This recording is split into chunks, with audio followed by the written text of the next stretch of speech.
It is the golden age of Greece, a unique window of time that gives birth to Western ideals of beauty, science, art, and a radical new form of government, democracy. To immortalize those ideals, the Greeks build what will become the very symbol of Western civilization, the Parthenon. It was the physical embodiment of their values, their beliefs, of their ideology. It remains for us a powerful statement of what human beings are capable of. But today, solving the secrets of how the ancients designed and engineered the Parthenon has taken on a new urgency.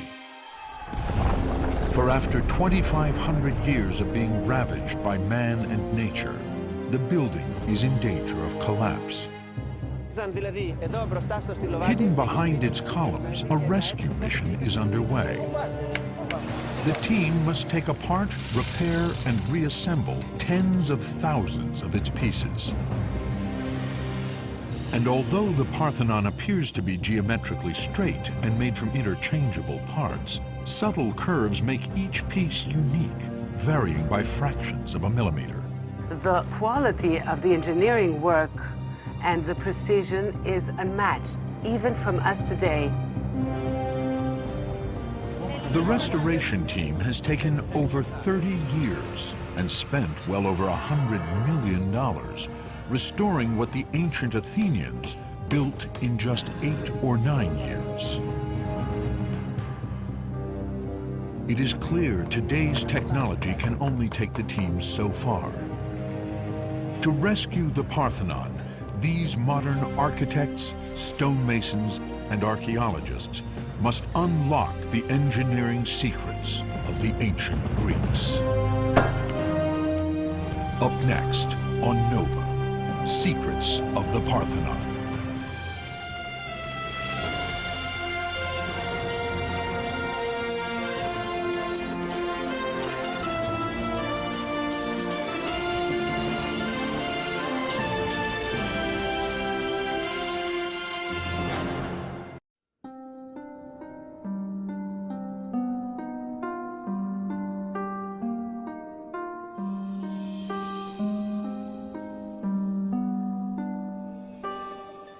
Peering over the rooftops of modern Athens, from its throne atop the ancient Acropolis, the sacred city in the sky, the Parthenon rules in shimmering splendor.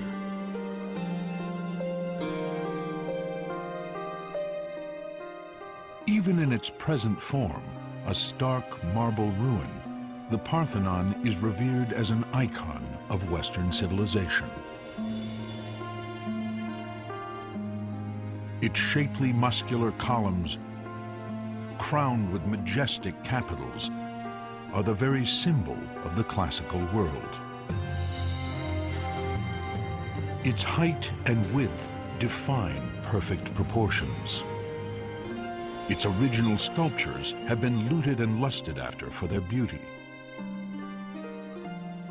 And if imitation is the sincerest form of flattery, the Parthenon reigns as the most copied building in the world. From the French Parliament to the US Supreme Court, to banks, museums, and countless buildings that aspire to convey wealth, culture, and power. The Parthenon remains an enduring symbol. It was built to glorify Athens, but has taken on a much greater meaning. Despite the destructions of time and man, it still represents the highest level of human creativity. But as magnificent as the Parthenon is today, it is a shadow of its former self. 2,500 years ago, the Parthenon was built as the crowning achievement of classical Greece.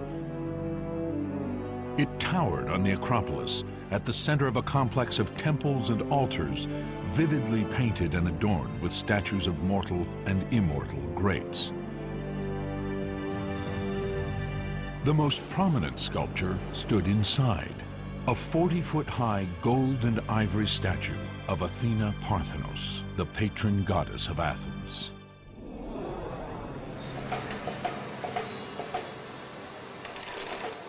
But that was then. Where Athena once stood, today stands a crane. Not a trace of her statue remains. Now her holy precinct is a construction site. For much of her temple lies in tens of thousands of pieces, some scattered around the Acropolis, some around the world, and some lost forever. What does remain standing is in danger of collapse. Now, a rescue mission, the Acropolis Restoration Project, is trying to save it. The team, guided by the meticulous investigations of Manolis Kouris, has set the bar high, salvaging whatever ancient marble blocks remain in order to create the most faithful restoration. The cost to date is easily over $100 million. We keep as much as possible of the original material, and we do not damage the asset material. The theory is that we preserve all the original pieces, and we add only a few marble in order to fit them to the general construction. This capital, once atop a column, typifies the struggle they face.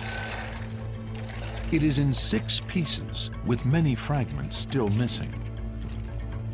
First, master marble masons need to puzzle together what pieces they can find, then meticulously recreate what is missing. The block itself weighs 10 tons. It will need to be hoisted to the top of a column consisting of 11 drums, of which many are also fragmented.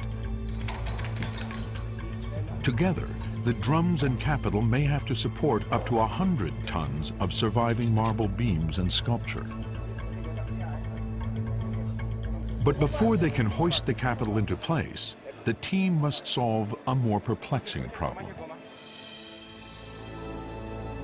On which of the Parthenon's 46 columns does the capital belong?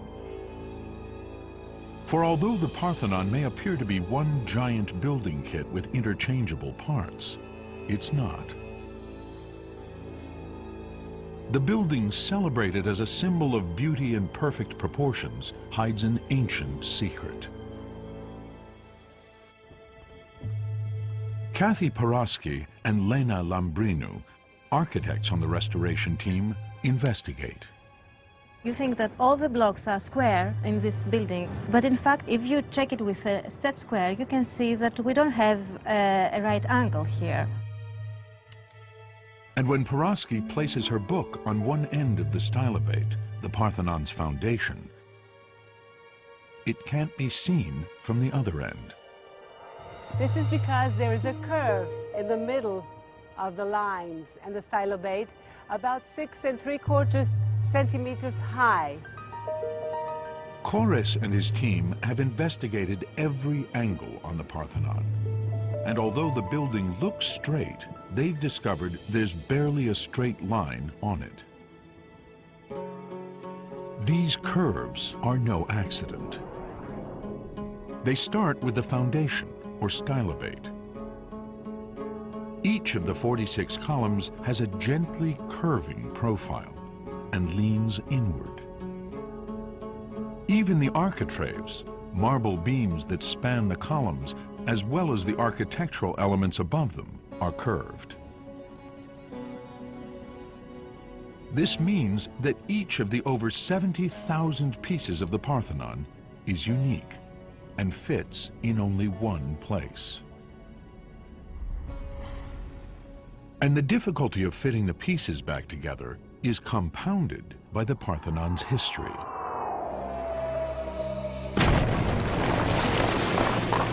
Since it was built in the 5th century BCE, it has been shot at, exploded, set on fire, rocked by earthquakes, converted to a church, then a mosque, and in the 19th century, looted for its magnificent sculptures.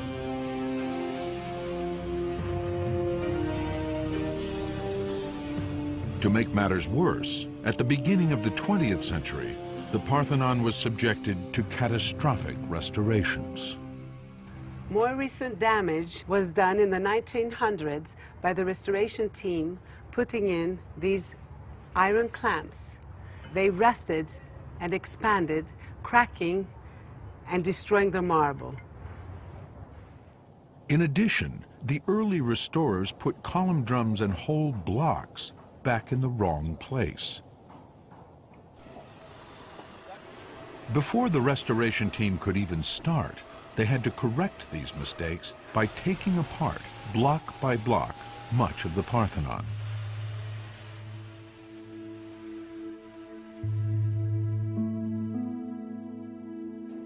Paraski took on the Herculean task of working out the original positions of 700 scattered blocks from the long inner walls of the temple. Although the blocks seem the same, each block is different. Each one has its own individual, unperceivable information, the cuttings, the heights, and we're talking about differences of 1/10 of a millimeter here. That's about the thickness of a hair. The team turned to modern technology to assist them. Each stone, like everywhere on the Acropolis, was ID'd and entered into the computer system. As soon as a fragment of marble is found, it takes a number and it is entered in the database. So far we have 5,500 architectural members of the Parthenon. All with detailed descriptions of height, width, slope, corrosion, cracking, stain marks, even graffiti. By mapping these variables, Paraski and the team hoped to reconstruct the two inner walls. We found about 52 criteria we could give maximum to one block of the wall. If you measure all the constructive elements, you have about 52 criteria. So we thought, let's try to put it on a computer program, to press the button and to see if we have a result. But the puzzle proved too complex.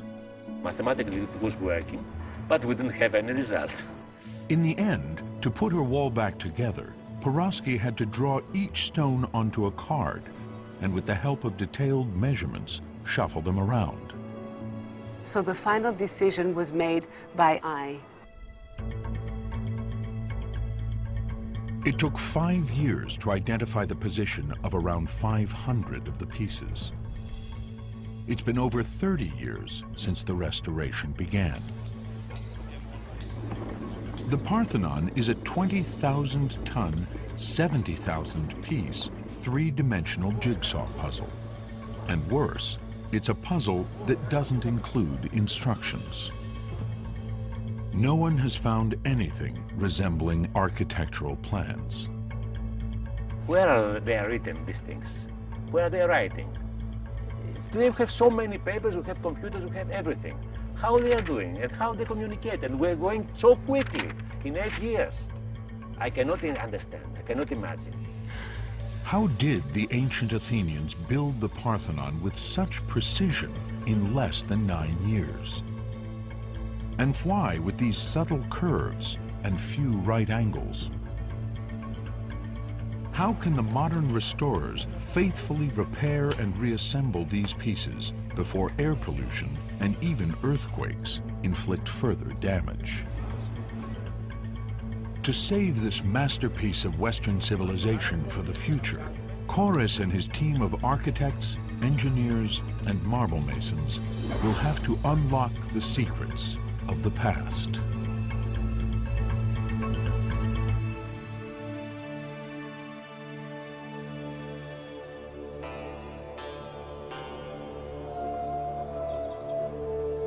The Parthenon was the greatest monument and the greatest sanctuary in the greatest city of classical Greece.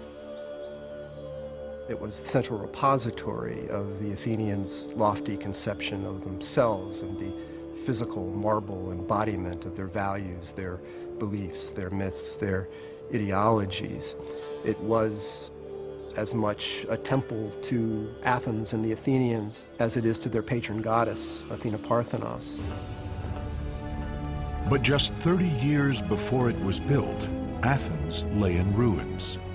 A victim of Emperor Xerxes, leader of Greece's traditional enemy, Persia. The Athenians rally the rest of the Greek city-states and, with a series of heroic military victories, drive out the Persian invaders.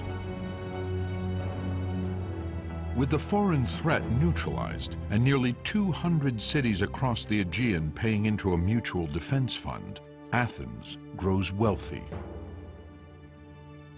It's now 450 BCE, and a former general emerges as leader, Pericles. He spearheads an ambitious campaign to rebuild Athens and ushers in the golden age of Greece. A unique window of time that establishes Western ideals of beauty, science, art, and a radical new form of government. Demos, meaning people, and kratos, power, people power, or democracy.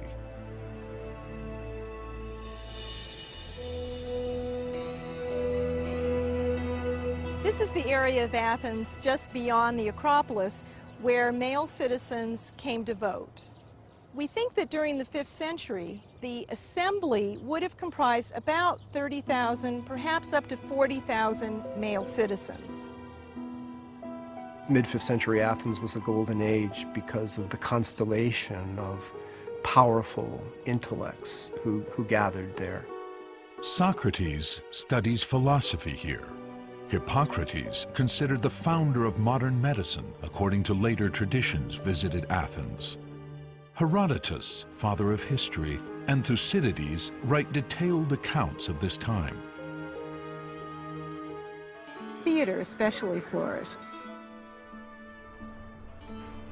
And this was a time of Sophocles and Euripides performing their wonderful plays to the public in these theaters, including this particular one, the Theater of Dionysus, on the south slope of the Acropolis. But while all of Athens flourishes, the Acropolis still lay in ruins from the Persian invasion. Then, in 449 BCE, Pericles proposes to rebuild the temples destroyed by the Persians. He opens the question to debate.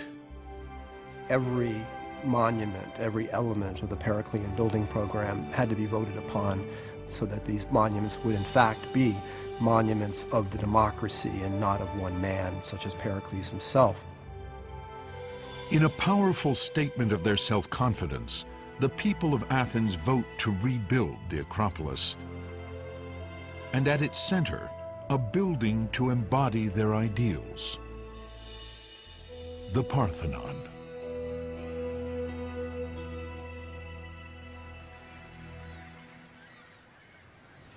The Parthenon would be the largest building in the world constructed entirely of marble. And in tracing the path of that marble lies the first clue as to how it was built. Before the Parthenon, marble had been imported from quarries on islands in the Aegean Sea. On one of those islands, Naxos, archaeologists discover a small temple. On the beautiful island of Naxos, we see this temple, which is one of the early archaic Greek temples made of stone. The Temple of Demeter was constructed about 100 years before the Parthenon. It too was built with few right angles or straight lines. We can indicate already the curvature of the base of the temple, also the widening of the lower part of the columns. Why are these builders deliberately constructing their temples with curves and few right angles? Professor Margaret Livingstone, a Harvard neurobiologist, believes the ancient Greeks might have been aware of optical illusions. The function of the visual system is not to transmit an image to the brain. There's nobody up there to look at an image. It's to transmit information about the world up to the brain. Our brain translates visual information, like converging lines, to help us assess distance and relative size. But sometimes something's lost in translation. Here, the converging lines are telling us that the line on the right is taller than the line on the left. The result, an optical illusion. This is another classical illusion. If you have two straight lines, if you add converging lines, these two lines seem to bow in the middle. So if the floor of the Parthenon has converging cues as to depth and perspective, you could have an illusory sag in the floor of the Parthenon. Perhaps to compensate for the illusory sag, the builders left extra marble in the middle. The ancient Greeks realized that to construct a building that appears perfect, they would have to come up with a design that tricks the eye. What they invent is a system of optical refinements. Their concern was the visual perfection of the building. This small stone temple on Naxos provides evidence of the Greeks' keen observation over hundreds of years. Here we can see the first optical refinements already experimented by the people building the temple. Here lies, literally, the DNA of the Parthenon. But even with the wealth of Periclean Athens, it was too expensive to bring so much marble from the islands to the mainland. Fortunately, the Athenians discover a rich source of marble 11 miles from the Acropolis. The Pentelicon quarry became one of the largest and deepest marble quarries in the world and is the source for the restoration today.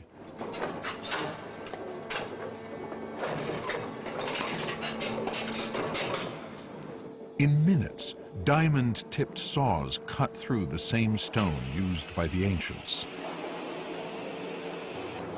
Nikos Toganidis, the architect in charge of day-to-day operations on the Parthenon restoration, is searching for a flawless 12-ton block.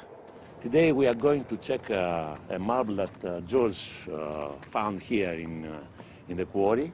It's going to be an architrave. It's the last large member that we need for the restoration of the north side. The restoration team has waited months for just the right block to make the new architrave, the marble support beam above the columns.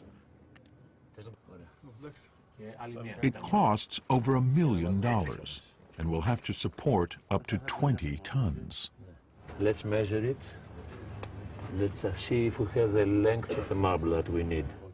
It seems perfect, except for a hidden vein, which could compromise its structural integrity.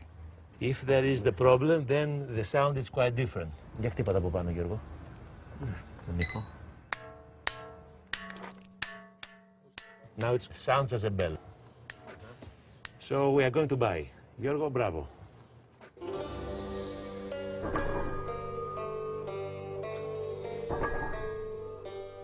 At the time of Pericles, teams of quarrymen extracted an estimated 100,000 tons of marble from Pentelicon.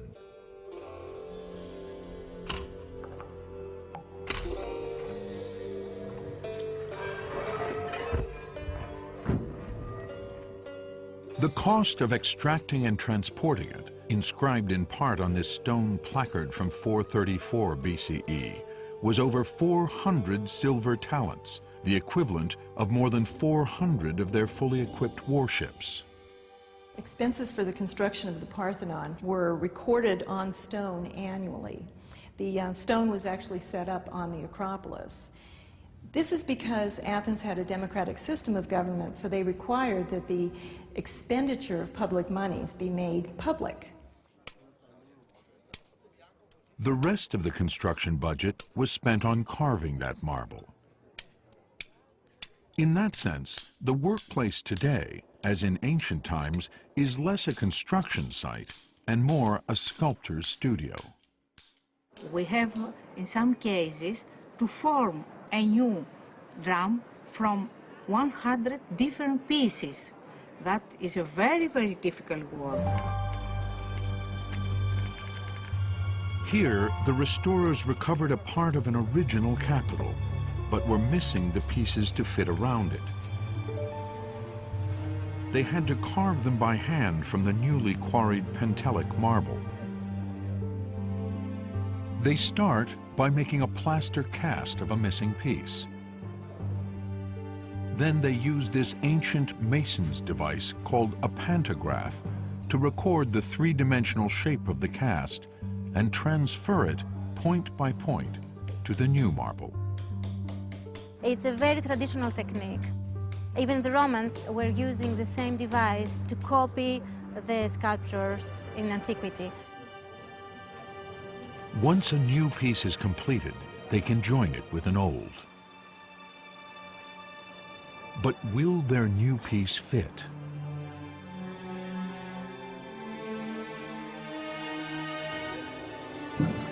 It doesn't.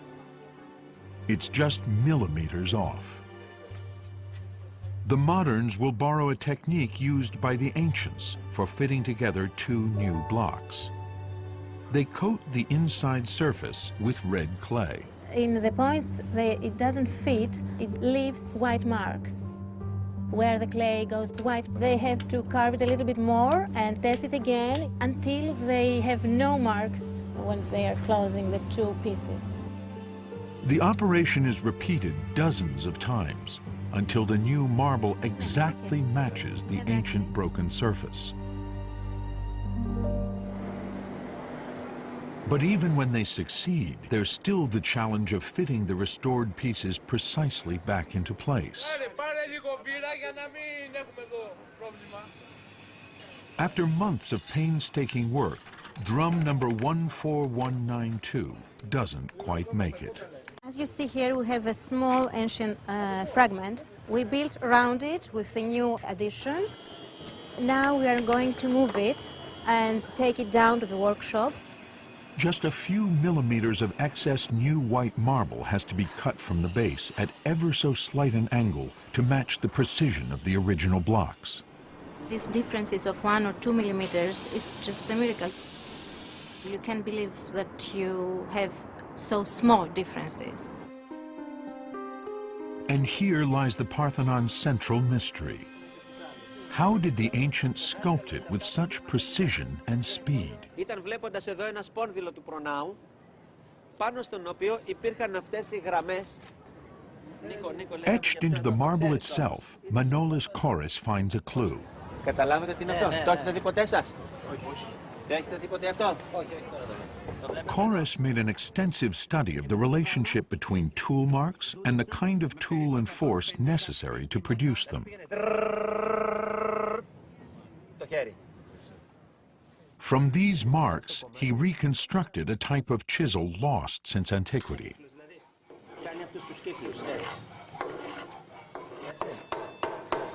The marks led Koris to identify a range of tools that reflect centuries of expertise in metallurgy, enabling the Greeks to produce sharper and more durable tools than we have today.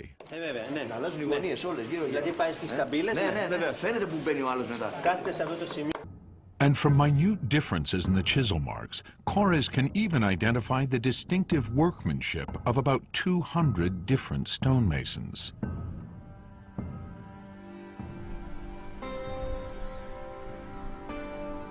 They were recruited from throughout the Greek islands and would have had many different systems of measurement.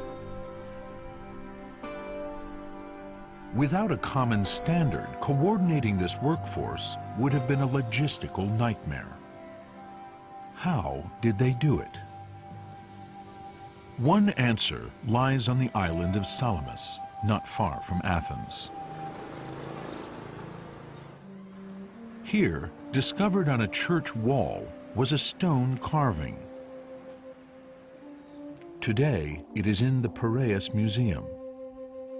Architect Mark Wilson Jones believes the enigmatic Salamis stone, depicting an arm, hands, and feet, may be a conversion table for the different measuring systems, Doric, Ionic, and Common.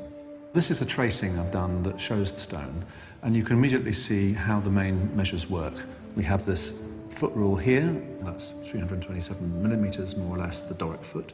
And here you have a foot imprint that's roughly 307 millimeter long foot, which we tend to call the common foot. And there are in fact other feet. For example, this dimension here is one ionic foot. So there's a kind of whole network of different interrelated measurements here. The Salamis stone represents all the competing ancient Greek measurements: the Doric foot, the Ionic foot, and for the first time, the common foot, virtually the same measurement we use today. Wilson Jones finds evidence of all three measuring systems in the height of the Parthenon. That distance is at one at the same time 45 Doric feet, that's the ruler on the relief. It's also 48 common feet, which is the foot imprint, and it's 50 Ionic feet, all at the same time. And these are quite exact correspondences. So the Salamis stone may have provided a simple way for ancient workers from different places to calibrate their rulers and cross-reference different units of measurement.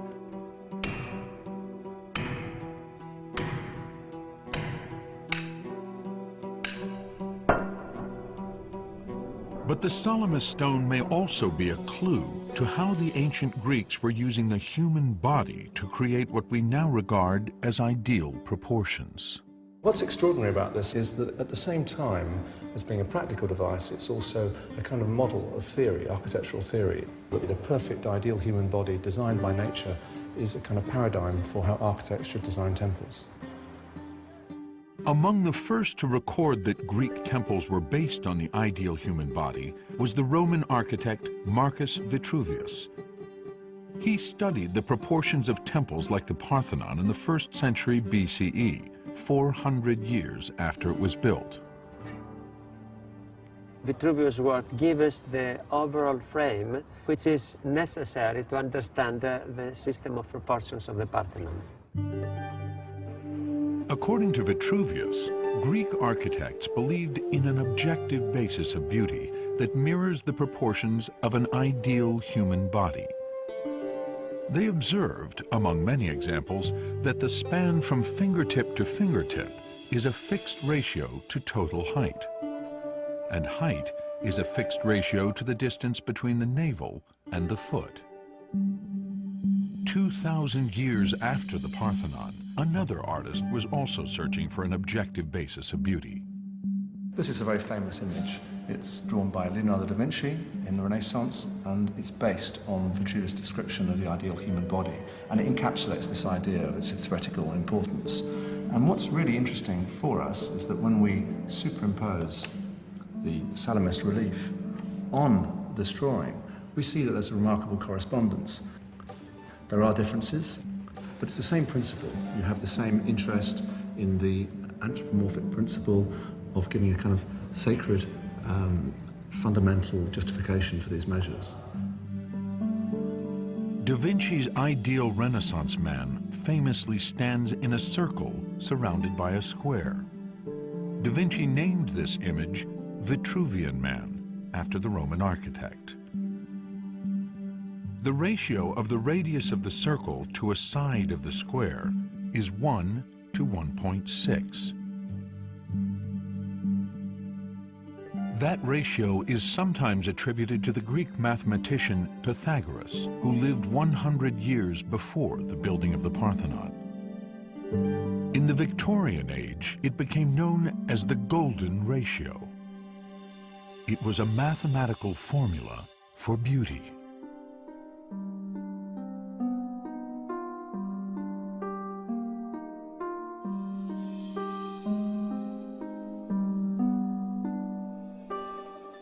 For centuries, many scholars believed the golden ratio gave the Parthenon its tremendous power and perfect proportions. Most notably, the ratio of height to width on its facades is a golden ratio.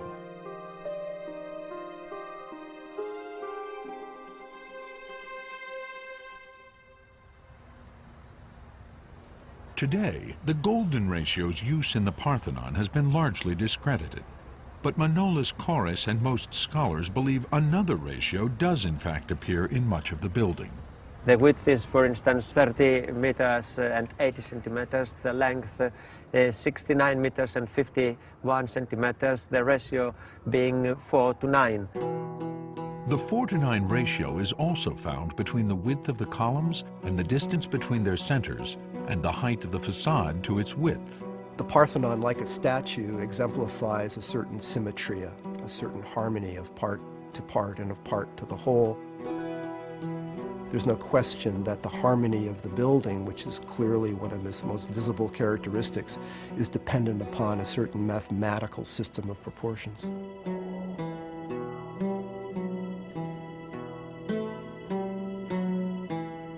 For the Greeks, there was nothing better than a design based on the coming together of measures, of proportions and harmonies and shapes. It's rather like an orchestrated piece of music in which the harmonies of the various instruments are sort of fused together in a wonderful, glorious, orchestrated symphony.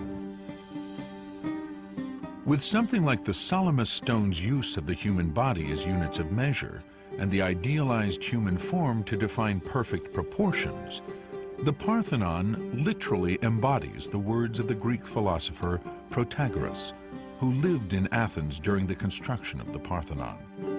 Man is the measure of all things. But proportions and principles do not a perfect Parthenon make. Next station, Acropolis. Kathy Porosky has been commuting to work on the Acropolis for 10 years. Acropolis. In all her time on the Parthenon restoration team, she's still amazed at one particular achievement of the ancients: their precision. We have a joint on the step of the Parthenon, which has been so thin, it's like 1/20th of a millimeter, thinner than a hair. Further up, you cannot detect the joint at all. And finally, probably due to an earthquake, a crack starts from one block and continues to the other, and the two behave as one. This is the level of precision that the restorers need to match today. Their reconstructed column drum number 14192 was taken down because its base didn't fit.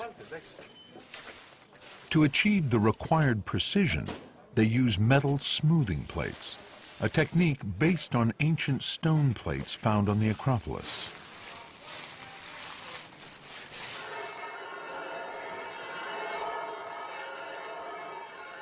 It's a very traditional way to level a marble surface. We're putting sand in these holes and they just moving it on the top of the stone. They can make very small differences between the surfaces. Manolis Koris believes the ancient stone sanding plates could grind to 1/20th of a millimeter. But to stack and precisely align the drums presents an additional challenge. Again, the modern restorers uncover an ancient technique when they separate these two column drums for the first time in 2,500 years. The ancients aligned the drums very simply, but again ingeniously. They had this block of wood that they cut in half. The lower part was inserted at the center of the lower drum, flush and perfectly fitted, and the upper part is centered in the upper drum coming down. So when the upper drum is placed, it centers onto this pin. The surface was perfectly connected, and it was so airtight that when we opened the drum, we found this, and it's 2,500 years old, intact. The cedar is so well preserved that restorers could still smell the wood put there by Pericles stonemasons. Today, the modern restorers use the same method, but with titanium.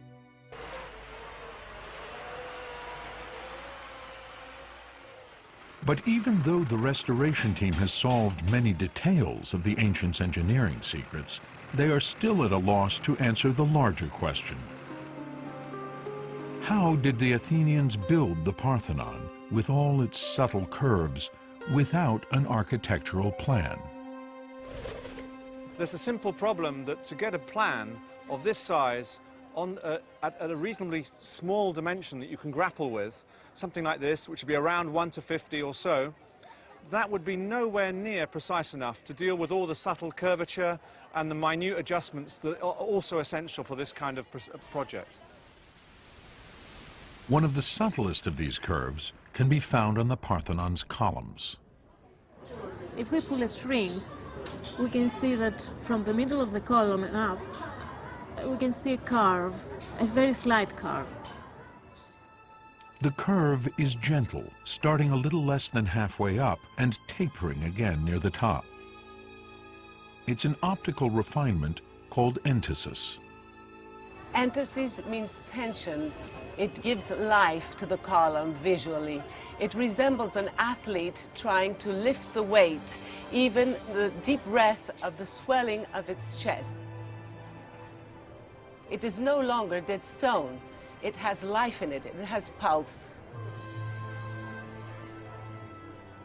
These deviations from the straight, from the perfectly vertical, from the perfectly horizontal, are analogous to the curvatures and the swellings and the irregularities of the human body. And in that sense, the Parthenon strikes me as being a sculptural as well as an architectural achievement. The entasis curve on the side of the column is so subtle and so slight, restorers can only draw it by computer.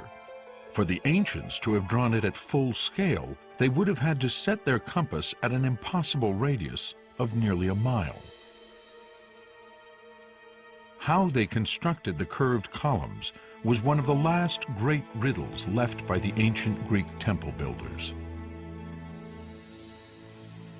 The answer literally came to light at Didyma, 200 miles from Athens in what is today Turkey. Here, a team of German archaeologists was exploring the ruin of the Temple of Apollo.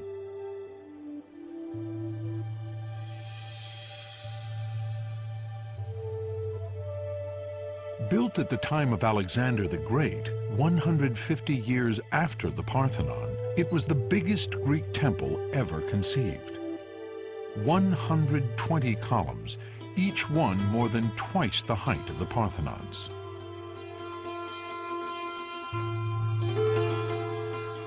The German team noted an optical refinement, a curvature on the base of the temple, similar to that of the Parthenon. They suspected there might be more. Traversing the tunnel to the temple's sacred inner sanctum, open to the air, Lothar Hasselberger waited for his eyes to adjust. Coming out of the darkness of the tunnel into that wide marble hall is a blinding experience. What then, to my surprise, came up were regularly incised horizontal lines, and I found them interesting enough to at least keep them in mind in order to return at a time when everything was under better light conditions. So I was left wondering.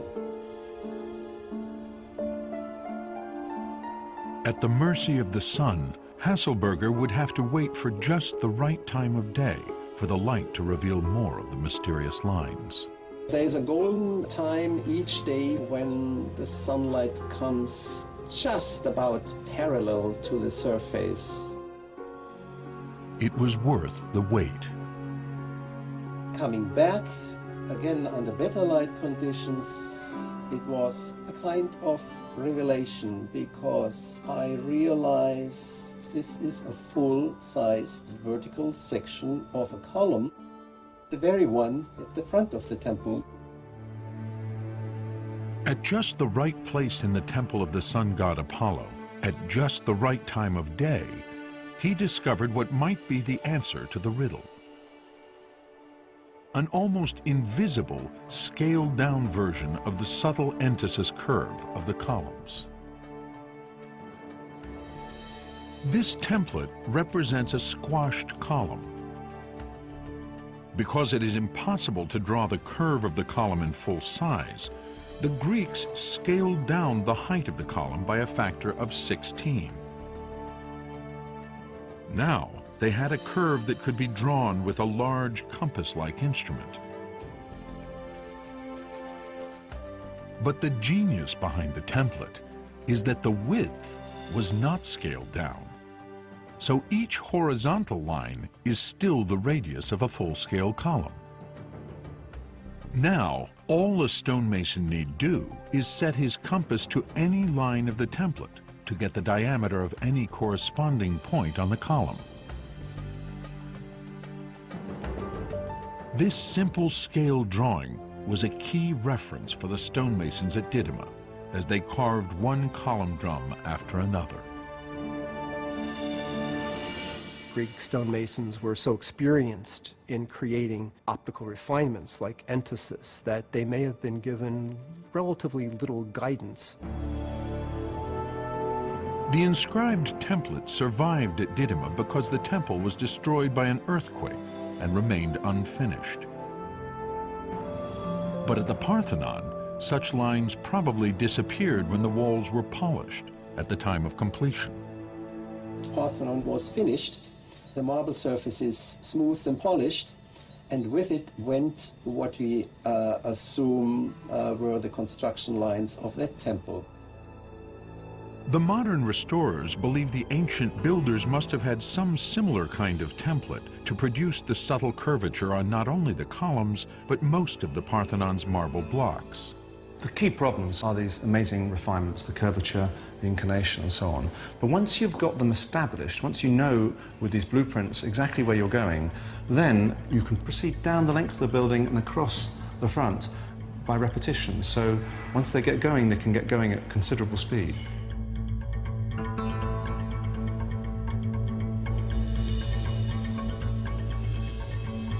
With the discovery of the Didyma plans, the restorers have new insight into the last great secret of how the ancients built the Parthenon.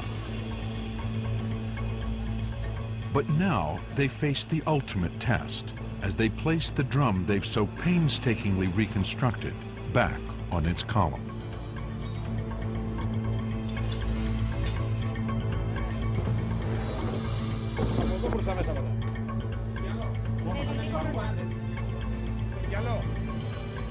With all its curves and angles, will this new column drum fit?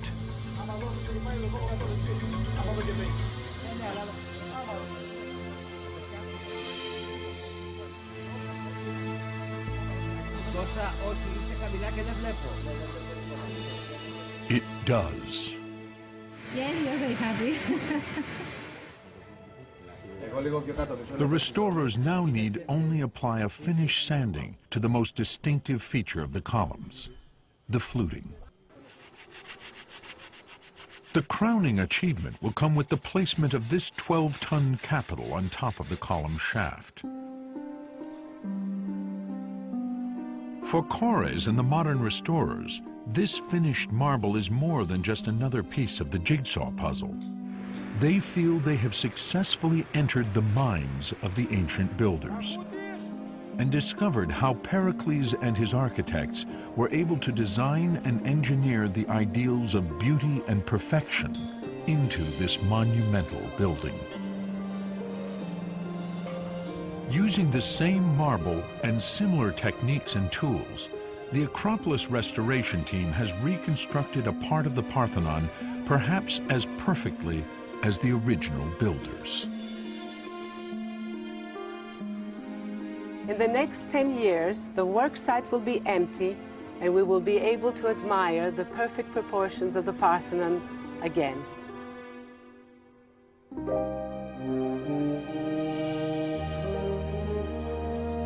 The Parthenon was completed in 432 BCE. As the ultimate expression of Athenian ideals, the temple is adorned with mythological battles of victory. Justice over injustice, civilization defeating barbarity, order prevailing over chaos. And perhaps for the first time on a Greek temple, the Athenians, mere mortals, depict themselves alongside the gods. And so if the human beings, if the Athenians on the Parthenon frieze are elevated near the rank of gods, the gods are represented in a way that makes them human, and the difference between gods and mortals, between Athenians and the Olympians, is not one so much of kind as of degree. This is an extremely humanistic way of representing themselves. But the temple and society that built it would not last.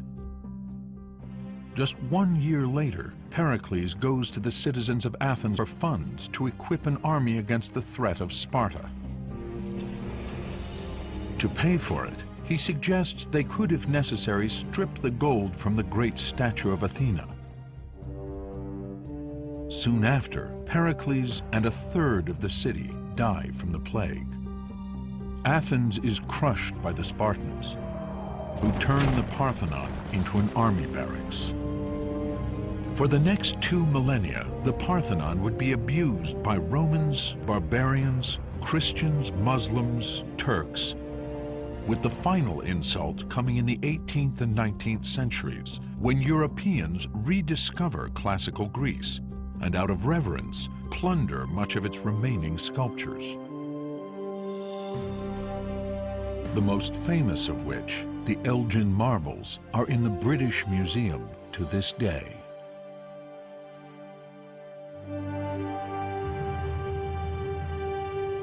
When the Acropolis restoration project began over 30 years ago, Manolis Korres and his colleagues could have chosen to restore the Parthenon to its original state, adorned with sculpture and friezes painted in vivid colors.